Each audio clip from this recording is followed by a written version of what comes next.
Ya, silakan dimulai.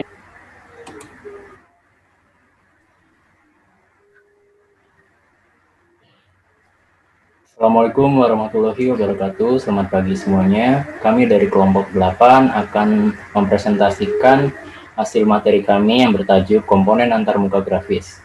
Sebelum itu, perkenalkan saya sendiri Arman Fadila sebagai ketua dan anggota saya Fahad Nahdi. Kalau gitu langsung saja kita mulai. Pertama, apa itu komponen antarmuka grafis? Komponen antarmuka grafis adalah bentuk-bentuk tampilan yang dapat dilihat dan umumnya bersifat tetap yang selalu digunakan pada sebuah program aplikasi komputer. Lalu, apa saja tujuan penggunaannya? Komponen antarmuka grafis bertujuan untuk memenuhi salah satu kriteria interaksi antara manusia dan komputer, yakni agar mendapat perhatian pengguna kepada program aplikasi yang dibuat. Tentunya sebuah program aplikasi haruslah mempunyai tampilan yang menarik perhatian penggunanya. Lalu apa saja tujuan merancang antarmuka grafis ini? Yang pertama ada keluasan. Antarmuka grafis yang luas atau fleksibel yaitu yang mempunyai kemampuan untuk mencapai suatu tujuan lewat sejumlah cara yang berbeda, harus dapat menyesuaikan diri dengan keinginan penggunanya. Lalu kedua ada kompleksitas. Antarmuka tidak perlu dibuat atau digunakan lebih dari yang diperlukan, karena tidak ada keuntungan yang diperoleh. Malah akan membuat implementasinya menjadi lebih sulit. Yang ketiga ada konsistensi.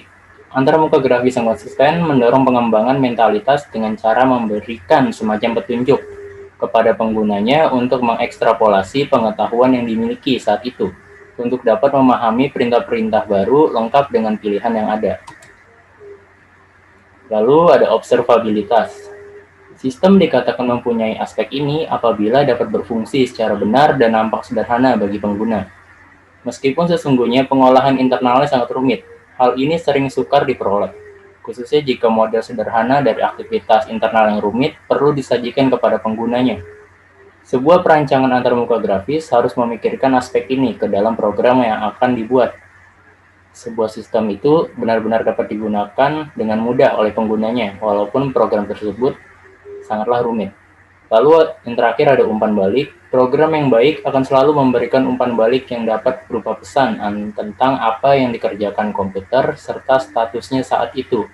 Untuk mencapai program yang baik itu diperlukan antarmuka yang baik untuk memberikan pesan tentang apa yang dikerjakan komputer agar mudah dimengerti oleh pengguna. Selanjutnya akan dilanjutkan oleh rekan saya Fahad Nahdi. Dipersilakan. Terima kasih. Saya Fahad Nahdi ingin melanjutkan materi. Ya, langsung aja. Di sini ada keuntungan perancangan komponen antarmuka grafis. Yang pertama adalah antarmuka yang dihasilkan menjadi lebih baik. Hasil rancangan sementara dapat dibuat prototipe dan diimplementasikan bahkan sebelum aplikasinya ditulis. Perubahan yang diinginkan pengguna dapat segera dilakukan karena antarmukanya mudah dimodifikasi. Yang kedua, program antarmuka menjadi mudah ditulis dan lebih ekonomis untuk dipelihara. Program antarmuka menjadi lebih terstruktur dan lebih modular karena sudah dipisahkan dari aplikasinya. Hal ini memungkinkan pengguna untuk mengubah antarmuka tanpa mempengaruhi aplikasinya dan memungkinkan pemrogram untuk mengubah program aplikasi tanpa mengubah antarmukanya. Lanjut.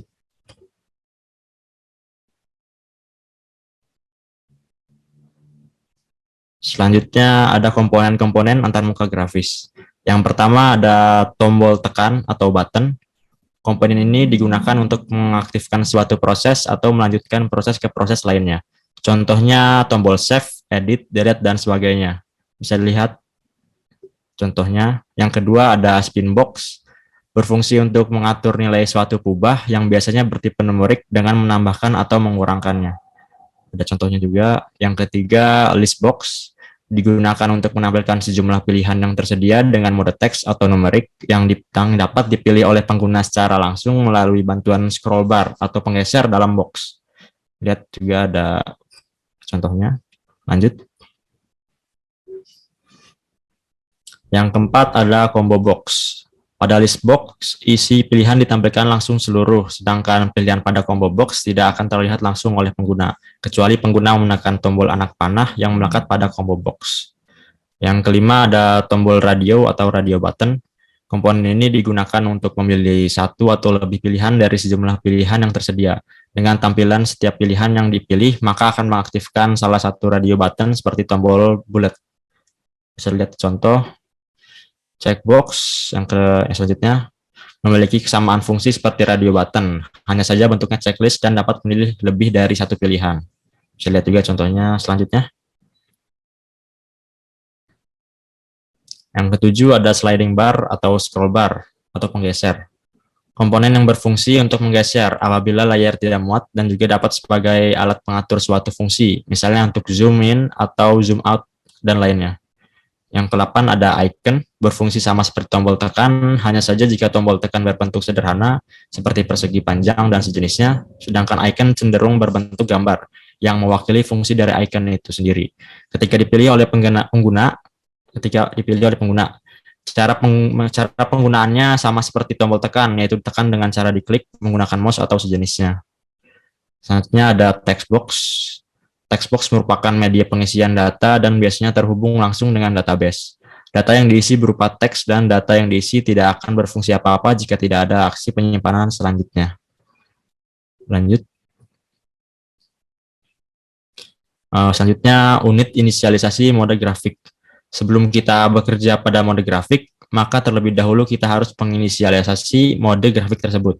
Inisialisasi mode grafik dilakukan dengan terlebih dahulu melakukan deteksi otomatis pada kartu grafik yang dipakai menggunakan fungsi detect, dan kemudian melakukan inisialisasi mode grafik menggunakan prosedur int graph.